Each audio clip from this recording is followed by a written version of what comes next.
months into 2024, but what's in store with the stars? Well, when you have a close personal friend that knows how to read the stars, and she's on this fine web show every year, look, Cosmic Colleen, the hair healer, she's back right now to tell us, hey Colleen, what else can we look forward to here in 2024? What's up astrologically? Hey everyone. Well, first of all, I'm super happy to be back on this show. 4th year in a row, and each time it just keeps getting better. So thank you again for having me on the show. You're a star. How can I turn down an offer? Oh, stop. Keep going. So what can we expect this year? Well, as we know, if you go back to previous years, or maybe you've checked out the other years that I've talked about on the show, we've had the great awakening or reckoning, depending on how you want to look at it. We had a lot of things tear down in order to rebuild. Now, I know Joe loves to hear this. This year is going to be much better than the last 3 years. I'm going to hold you to that. Hold me to it. Hold me to it. We have some pretty big transits this year, but not as, for lack of a better word, catastrophic, maybe I could say, as we've had the last few years that have kind of shaken up the whole world, not just us here in Pennsylvania and New Jersey. Shaken up in a good way, it sounds like. Shaken up in a good way, yeah. Yeah, I mean, the biggest transits of this year are going to be the springtime. The summertime is pretty loungy, pretty relaxed, a nice chill summer, and then again at the end of the year. So we will talk about eclipse season. I know that you probably have a couple questions, but the big things are we're going to continue the eclipse season between Aries and the sign of Libra. So those eclipses are going to be bouncing back and forth. Jupiter conjuncts Uranus in the sign of Taurus. That is going to be really, really big. And then next, at the end of the year, well, the fall we'll have eclipses again. And then the end of the year, we have Mars retrograde. If you remember, happens every 2 years in the sign of Leo. So there is going to be a lot of egos exposed. We'll talk about Mars in just a second, because first on the calendar, we have an eclipse coming up. In fact, it's the weekend of my birthday. And two questions about that. Number one, is that a good or bad energy? And number two, how exactly does an eclipse affect like the planet in general, besides going dark for a few minutes when you're under the damn thing? Absolutely. So those are two really, really good questions. So before we have the eclipse on your birthday, that's a great solar return birthday kickoff year because it is a solar eclipse. By the way, I didn't have a choice in that matter. I came out and, it's just... Never mind. Continue, sorry. Well, it's a little cosmic gift. Yes. To have this. But before that, 2 weeks prior to it, we have a lunar eclipse that nobody's talking about, a lunar eclipse, a partial lunar eclipse in the sign of Libra. So first of all, I don't like to say good or bad, but both of those energies do play out. So when you have a lunar eclipse, imagine it is a full moon on steroids. So how does a full moon act? It definitely interacts with our bodies and kind of brings out energy that needs to be exposed within us. And usually that's when we make the big life-changing decisions. With the lunar eclipse, we decide to leave the job, leave the relationship, leave things behind, end things that really kind of change the course of our life or the direction in our life, big or small. Now, the new moon, the solar eclipse, is like a new moon on steroids. So we have really big and grand new beginnings, which is what you're having on your birthday. So with the lunar eclipse, we let go. It's things releasing from us. It's things going. And then with the new moon, we plant new seeds. We grow those beautiful new beginnings. Now, when the eclipse happens, the energy will feel intense that day. However, it's like a domino effect. We don't always see how the dominoes fall from that day for a few weeks, a few months, and then if you look into the eclipse series, which happens about 18 months to 2 years, you see how the story then connects, if that makes sense. And the people that are going to feel this the biggest, are going to have the biggest shifts, are going to be, for these eclipses, are you ready? Are going to be you, the Aries. Yes. Libra, Capricorn, and Cancer. So the cardinal signs. The cardinal signs are the signs that begin the season. So eclipses are happening in you guys. So you guys are going to be the really big players of this eclipse season, having the big changes and shifts. I'm in a mood for a big change. I'm ready to change up something different. But wait a minute, we have to wait for the change, so we go through the eclipse, and then the results slowly happen over a couple months. Well, That's what you said, it's like a cycle of changes, right? The energy is there, and sometimes in the eclipse, a big boom can happen right at the eclipse. But you start to really see whatever those big changes or decisions play out over a couple weeks. But then it's like a long story. Does that make sense? So let's think last year we had the first solar eclipse in the sign of Aries. And so that was a brand new, you actually had two. You had a really great beginning for next year. So that sort of laid a new foundational look. So then people will go back, and with my clients, we kind of go into more personal detail of how it's going to show up in their life. We go back to see what cycled through a year later, if that makes sense.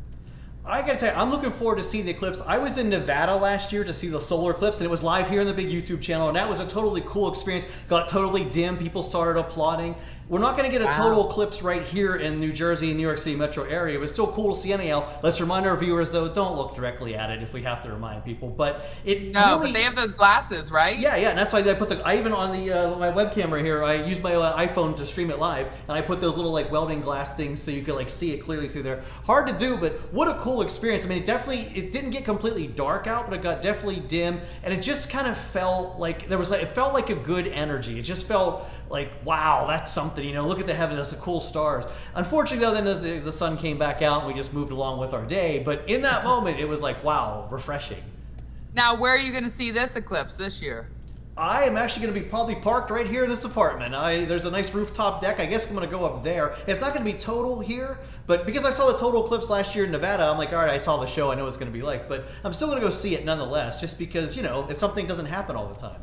I think the closest to us that you're going to see the total eclipse is in Rochester, New York, right? I have a coworker at the salon who's actually got an Airbnb and is going up to Rochester, New York. Yeah, it's totally cool. You can Airbnb. Actually, it is north of here. Yeah, my friend Simon and I, though, we went out to Nevada last year, and it was like I said, completely cool experience. So if you can see it live for yourself, definitely look at it.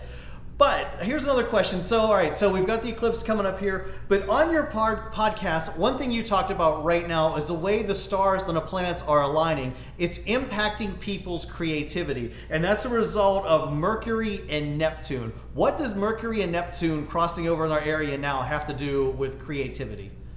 So it's actually a little bit deeper than Mercury and Neptune actually happening. So we're going to tie into also Saturn and Pisces. If you remember from last year, I talked about Saturn going into Pisces March 5th, and it will be there for 2.5 years until 2026.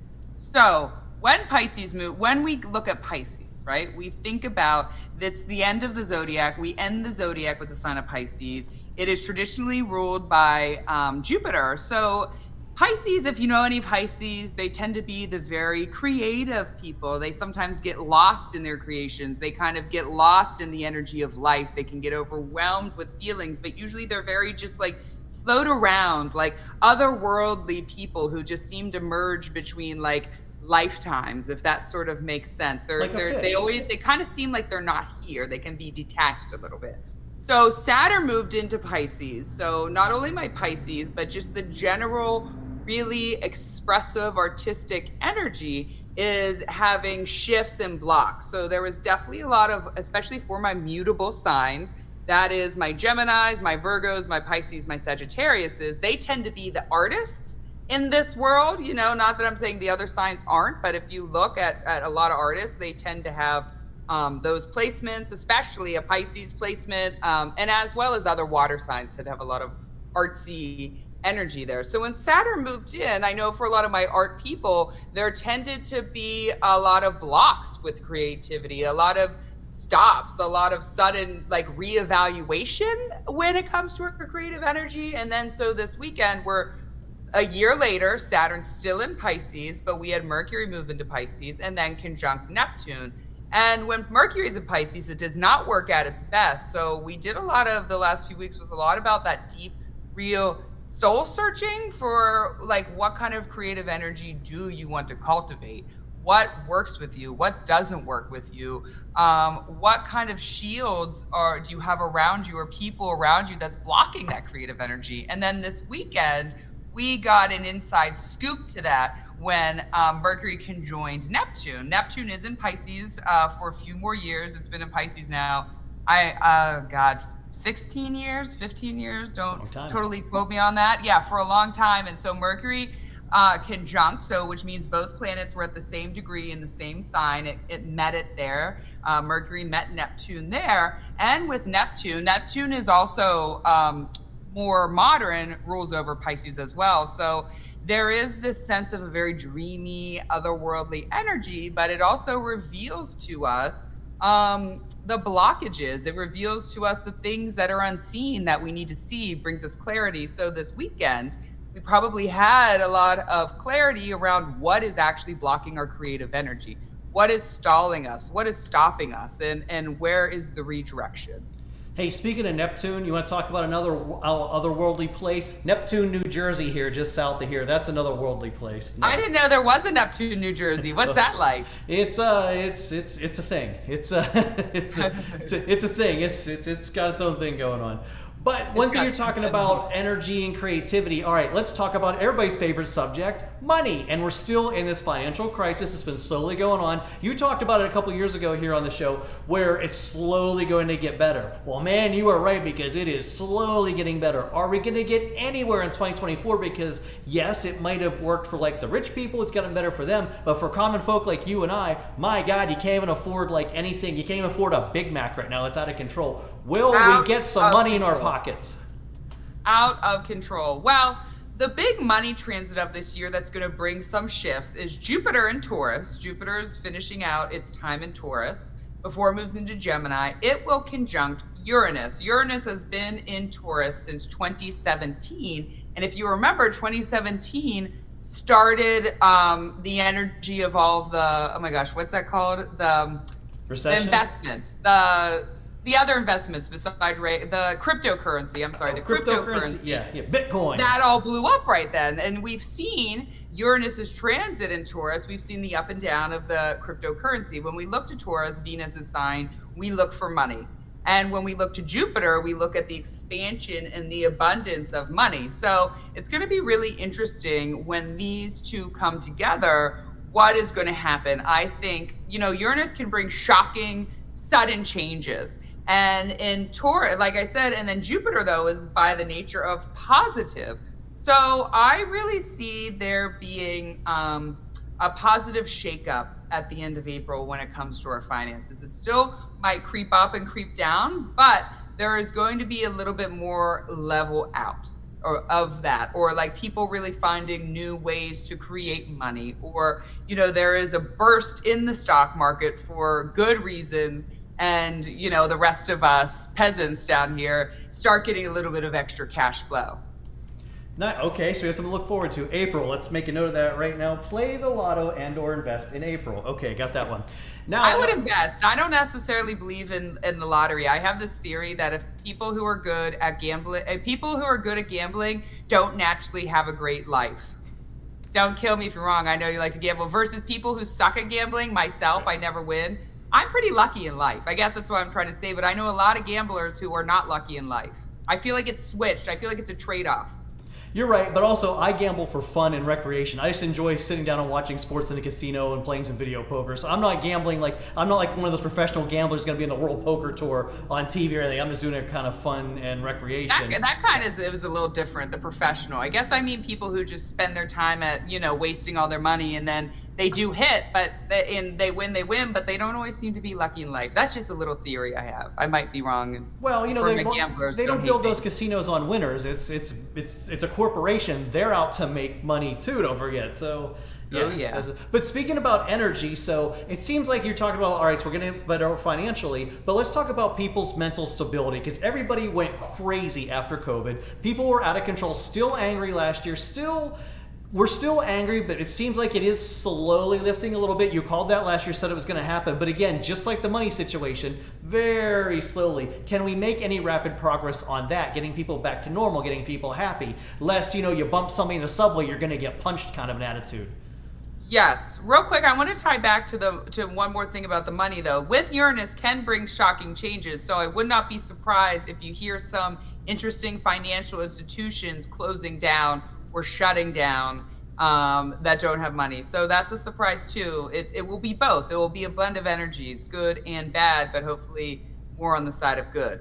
Now, the second question you had, as far as the energy of people right now, I agree. As we've talked about, it's been a shit show out there, and people are really, really suffering. And then I think going into this year and finishing up 2023, people, if it wasn't hard enough, it's even harder because no one can afford anything. I say there's new levels of rich and new levels of poor. Like there's no more middle class. I like to call myself high-end poor, high-end poor, but people with that naturally, unfortunately, when you are attached to money, which we all to some degree, it can bring a little bit of depression. So hopefully that will lift as people's finances, or there's less pressure on life being so expensive.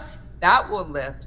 But the truth is, I think it's a really slow process. I mean, outside of astrology and the things that came crashing down, it's really hard for people, especially the more serious they took COVID, the more alone they were, the more they had nothing. It's been really hard for people just to go out and learn how to interact. I know with a lot of my clients, people are still suffering from social, anxiety, yet they are craving connection and community. We as a whole are creating connection and craving connection and community. But yet we also are scared of interactions, and everyone is very sensitive. Like you said, just boom, pushed into you, you're getting shot in the subway, but it's even less violent than that. People I find are like afraid of direct conversations. People are afraid of interactions. I also noticed everyone is really afraid of like what people think, to the degree of like the tiny words that we say. Like I think everyone got too introspective in COVID in a way, or too into your head, and now bringing it back out. When Jupiter entered in Taurus, the nice thing I noticed in the last year is community coming back. I think that is going to be a key in people being happier, is continuing to gather in community and continue to gather in friends and realize that we are not alone anymore, or we don't have to be alone if we don't want to, which is a little bit of Jupiter and Taurus's lesson over this last year. Okay, now it's the subject we talked about in the show previously, Mars. When is Mars going to come rolling on through here again and kind of screw up, which seems to be a pretty good, like, slow climb uphill, but Mars is going to come rolling on in here, which is not necessarily good news when it does. When should we prepare? Well, Mars storms are fast, as you know. They're fast but deadly, and they can be rough. So we're going to have an okay time with Mars until the end of this year. Let me get the exact date. I have the exact date of Mars retrograde in Leo, and then it finishes out in Cancer, but it goes into Cancer first. And Mars works at its weakest when it's in the sign of Cancer. It moves into Cancer on September 4th. So September 4th, it's going to get a little bit teary-eyed. I feel like when Mars gets into Cancer, it's emotionally unpredictable, which that's why it's debilitated there. Mars does not like to be emotionally unpredictable and not sure which way it's going to go. Now, but that's not going to be the worst of it. Then we move into Mars retrograde, which happens on December 6th of 2024, and it will be retrograde. It will not station direct until February, I think it's like February 16th of 2025, and it stations direct in the sign of Cancer. So that's going to be a tough one. I'll tell you, again, Mars retrogrades are my least favorite retrogrades. Thank God they only happen once every 2 years. But it's ending in the sign of Cancer where it's debilitated at. But in Leo rules over the sun, right? So the sun keeps the solar system intact. The sun brings people together. The sun brings the warmth. But in astrology, the sun also rules over the ego and the expanse. And when Mars comes in there, we're going to really see, especially for my mixed signs, my fixed signs placements, that is going to be my Leo placements, my Aquarius placements, my Taurus, my Scorpio placements. You guys are going to get a really, really deep look into your ego and a deeper understanding, even a little bit my Aries, because Mars is your ruling planet. But that's what's going to be painful, is letting go of attachments. It's going to be around attachments and our ego, right? Our ego is what holds on to attachments, that doesn't want to let it go. So it's basically to reframe it in a positive way. teaching us to live beyond the ego, as well as dissolving attachments that do not serve our sole purpose. Well, That's not better. speaking of emotions, what planet or star do you actually want to transition into our area? Which ones bring happiness? Like if I know like something's coming, who do I want to book a ticket to get on board with? So the planets are broken into malefic planets. So that means they are, for lack of a better word, I don't want to say evil, but harder by nature, and benefic planets, which are happy by nature. So the benefic ones, the warm, we look to Jupiter as a benefic planet. That's the planet of growth, expansion, joy, our spirit, the spiritual realm, the realm, as well as Venus, right? The planet of love and art and beauty and sex. Those two planets, they love, okay, to be in the good feeling, and they bring all those good things by nature. Now, if they're in a sign that debilitates them, then they can sometimes act out, but their first reaction, their first energy is to bring good. Now, the malefic planets is our Mars and our Saturn, its first reaction is to bring hardships, to bring suffering, to bring severing, to bring endings. Now, though, that's their first reaction. In certain planets where they're exalted, so they're lifted up, they do bring good things as well. You know, Mars can be our passion, our driver to get things done. And Saturn is like amazing things that come at the end of really hard sacrifice. Ooh, okay. So Venus. But you want to sign up with Jupiter and Venus. Yeah. So Venus sounds like it's the Las Vegas of planets, whereas Saturn sounds like it's the Rikers Island of planets, where you don't want to be. Yeah, I would say that would be that's a very good description. And Mercury, my ruling planet, goes both ways. So it's both. It can be both. It's by nature benefic, but easily it can switch depending on what planets it's near and what sign it's in. All right. Hey, learned something here on this one. And I got one other question. So as you say, we are heading towards like a happier time in the world, slowly getting there. But you know, there are some days where I just feel the negativity. 2 wrong signs come in, I have a bad day. What is your best advice when you're really, really down and just the negative energy is flowing? How do you get rid of it? How do you flush it? What do you do? Well, that's a really good question. So I tend to not like to feel. I love to feel my feelings. I think you got to feel to heal. But there's a difference between just feeling it to process it and let it go, and dwelling in it. And I'm not a natural dweller. I don't like to dwell. By nature, I like to feel good and understand what I'm feeling. So a couple things. A is catching yourself when you're going down that rabbit hole. The mind is very tricky, and oftentimes we can get so lost and wrapped up in our mind for hours and days and weeks, when really, if we had either a friend who can really help change our viewpoint or kind of get us out of that moment, going for a walk, having a meditation. And I know everyone's like, meditation? I mean, it could be 1 minute, and you could use a frequency. Honestly, frequencies are a big one. I actually go to people on YouTube who I love across the board, whether it be manifestors or just spiritualists, and I literally turn them on and just start listening. It's whatever it is to get you out of your head. Now, I would say there are 1 to 2 days a week, thank God, no, a year, where I'm just stuck in it for like a day, and I just go to sleep. I pray and I wake up and I say, how am I going to start this day? And when I'm in those hard places, I look at it as fractured, right? It's not a whole day. We can have good and bad in an entire day. We can have happy and sad an entire day. So I start to then take my day moment to moment and accept the moment, surrender to what I'm feeling, surrender to those emotions, and then I let it go. And then I go to a new moment and hopefully have a happier moment. And then another sad moment might take me out, and I do the same thing. I just embrace everything one moment at a time as I can. And also, I'll say this, and this will be my final thing on this subject, is that what causes unhappiness often, and besides outside circumstances, sometimes, you know, you lose a job, you get divorced, someone dies, is that outside of ourselves and our own reactions, we cannot control anything. Get that? Anything. And so much of people's unhappiness and disdain is because they cannot surrender to something that's happening in front of them, and they try to fix and control it. But it's not working, because we can't fix and control other people, other things, just how we react to it, how we handle it. And I find that a lot of people are in suffering because they stay stuck in that fixing energy and trying to fix, manage, and control something that is out of their control. Wow, these are better tips than you'll find on Dr. Phil. This is good. Oh yeah, Dr. Cosmic. Yeah. Well, let me ask you, any other final tips or advice you have for 2024? Anything else we should look forward to, be prepared to react on?